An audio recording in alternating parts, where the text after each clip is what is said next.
अक्सर चुनाव के दौरान आपने राजनेताओं को गरीब के घर में खाना खाना, रेहड़ी पर जूस पीना, बैलगाड़ी चलाना या मौसम के हिसाब से खेतों में कार्य कर रहे मजदूरों के साथ हाथ बटाते हुए अक्सर देखा होगा। लेकिन शायद ये पहला मौका होगा जब कोई उम्मीदवार गेहूं के कट्टे को ही अपने कंधे पर रखकर ट्रक के बीच में डाल आए, वह भी लकड़ी के फट्टे के ऊपर से गुजरकर, जिस पर आम आदमी भी चलता हुआ घबराता है, जिसकी ऊंचाई जमीन से लगभग 3 से 4 फुट और लंबाई 10 से 12 फुट होती है। इस पर चलने के लिए अभ्यास होना जरूरी है, जबकि वजन लेकर चलना तो और भी मुश्किल काम है। लेकिन यह अनोखा काम करने वाला कोई और आम या साधारण व्यक्ति नहीं, बल्कि देश का बड़ा उद्योगपति, पूर्व सांसद एवं कुरुक्षेत्र लोकसभा सीट पर भाजपा उम्मीदवार नवीन जिंदल है। उन्होंने अपने लोकसभा चुनाव प्रचार के दौरान अनाज मंडी में आड़ती किसानों से मिलने के बाद वहां काम कर रहे पल्लेदारों के साथ कंधे पर अनाज का कट्टा रखकर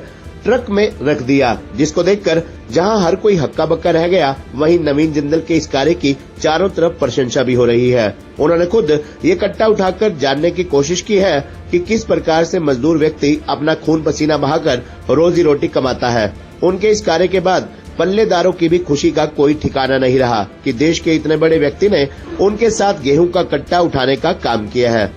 गौरतलब है कि 25 मई को कुरुक्षेत्र लोकसभा सीट पर होने वाली वोटिंग के चलते भाजपा प्रत्याशी नवीन जिंदल और इंडिया गठबंधन के उम्मीदवार डॉक्टर सुशील गुप्ता चुनाव प्रचार के अलग अलग तरीके अपना रहे हैं। नवीन जिंदल जहां जनता के बीच लगातार सक्रिय हो चुके हैं, वहीं डॉक्टर सुशील गुप्ता भी लगातार प्रचार के विभिन्न माध्यम अपना रहे हैं। कभी वह खेत में खड़ी गेहूं को काटते हुए नजर आ रहे हैं, कभी बाजारों के बीच दुकानदारों के बीच पीठ बैठकर चाय पीते हुए नजर आ रहे हैं, कभी ब्रह्म सरोवर पर सैर करते हुए आम जनता के बीच नजर आ रहे हैं, तो कभी ई रिक्शा पर बैठकर लोगों के बीच नजर आ रहे हैं। आपको बता दें कि फिलहाल जैसे जैसे चुनाव चल रहा है, ऐसे में राजनेताओं के कई और रंग भी देखने को मिल सकते हैं, जिसको लेकर उस गीत की पंक्तियां शायद राजनेताओं पर बिल्कुल फिट बैठती हैं। मैं तेरे प्यार में क्या क्या न बना हमदम, जाने ये मौसम, जाने ये मौसम। और ये सब चुनावी मौसम ही जानता है कि नेता को वोट की खातिर क्या क्या बनना पड़ेगा।